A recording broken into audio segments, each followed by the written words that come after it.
بسم اللہ الرحمن الرحیم نحمدہ ونصلی علی رسولہ الکریم اما بعد۔ پوری زندگی کا حساب اللہ پاک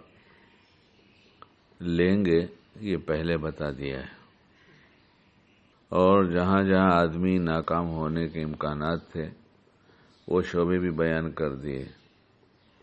اور بچا کیسے جائے اس سے یہ بھی بتا دیا، اور کن کن باتوں پر بڑا بڑا انعام ملنے والا ہے یہ بھی بتا دیا۔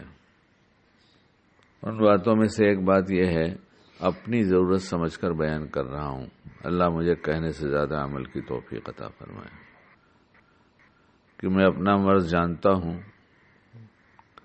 اور بڑوں نے کہا ہے کہ جب مرض کی اصلاح کرنا ہو اپنے تو اسی کو بیان کیا کرو، تو اس کی برکت سے کچھ دن میں اصلاح ہو جائے گی۔ تو ایک بات ہے کتاب میں لکھی ہوئی جس کا مفہوم یہ ہے کہ جو آدمی اپنی شرمگاہ اور زبان کی حفاظت کا ضامن ہو جائے، میں اس کے لیے جنت کا ضامن ہوں، یا آپ علیہ الصلوۃ والسلام نے فرمایا، اس کا مفہوم ہے نا یہ۔ جب ایسی بات آتی ہے کہیں کمی کی تو نفس ہمیں بتا دیتا ہے فلاں کم ہے، فلاں کم ہے، فلاں زیادہ بولتے ہیں، اور فلاں ایسے ہیں، اور فلاں ایسے ہیں، ہم ایسے ہیں یا نہیں ہیں، ہم کیسے ہیں، یہ خیال ہمیں بہت کم آتا ہے۔ ہم اپنے کو اکثر کمی سے پاک سمجھتے ہیں، اس لیے اصلاح کی فکر نہیں کرتے، اور کبھی کبھی خیال آ بھی جاتا ہے تو ایک کچھ لمحے کے لیے آیا اور چلا جاتا ہے۔ سر درد ہو کسی کا، چاہے ہلکا ہی درد ہو، تو کسی لمحے اس سے غافل نہیں ہوتا، دکھ رہا ہے، دکھ رہا ہے، دکھ رہا ہے، وہ بظاہر کوئی کام بھی کرتا ہے لیکن اس کو ایک احساس رہتا ہے میرا سر دکھ رہا ہے، اور روح بیمار ہو، دل بیمار ہو، زبان بیمار ہو، یعنی روحانی بیماریاں لگی ہوں، تو ایک کبھی خیال آ جاتا ہے مومن ہونے کی وجہ سے کہ ہمارے اندر ایک کمی ہے، لیکن اس طرح سے اس کا خیال آنا، بار بار سوچنا کہ اس کی اصلاح کیسے ہو جائے، یہ بہت مشکل ہوتا ہے۔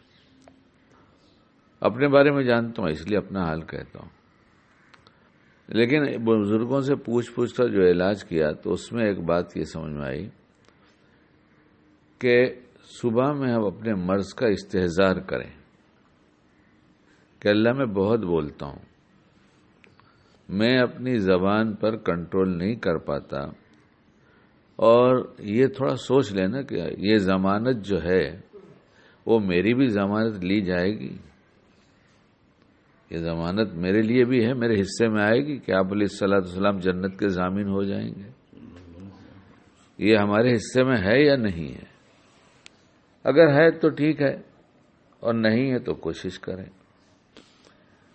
اور ایمان والے کو اس کی کمی اللہ دکھا دیتے ہیں، اور وہ احساس جو اندر ہوتا ہے، فکر جو ہوتی ہے اس کمی کو چھوڑنے کی، وہ بھی جگہ دیتے ہیں۔ اب جب اتنا کر دیا تو آگے بندے کا کام ہوتا ہے کہ اگلا قدم اب تم بڑھاؤ، ہم نے تم کو دکھایا راستہ۔ تو صبح صبح استحضار کر لیں کہ اللہ میں تو بہت بولتا ہوں، بغیر سوچے بولتا ہوں، یا جو زبان میں آئے سب بول دیتا ہوں، اللہ میری مدد فرمائیے، میں آج سوچ کر بولوں گا۔ اور بولنے میں ہر بات جو بلواتا ہے وہ کسی نہ کسی ایک چھوٹی سی ایسی اچھی نیت کرا دیتا ہے کہ آدمی سمجھتا ہے میں نے تو ایک کوئی غلط کہا نہیں۔ کیا بولنا اور کیا نہیں بولنا، اس سلسلے میں ایک بہت چھوٹی سی بات بڑے کام کی ہے کہ جن چیزوں کے نہ بولنے سے نقصان ہو جائے گا بس وہ بولیں گے، جن چیزوں کے نہ بولنے سے نقصان ہو جائے گا بس وہی بولیں گے، باقی نہیں بولیں گے۔ اللہ سے دعا مانگ لے، کوشش کر لے، انشاءاللہ بہت جلد دیکھے گا کہ فائدہ ہو گیا اور زبان پہ کنٹرول ہو گیا۔ اللہ ہمیں عمل کی توفیق عطا فرمائے۔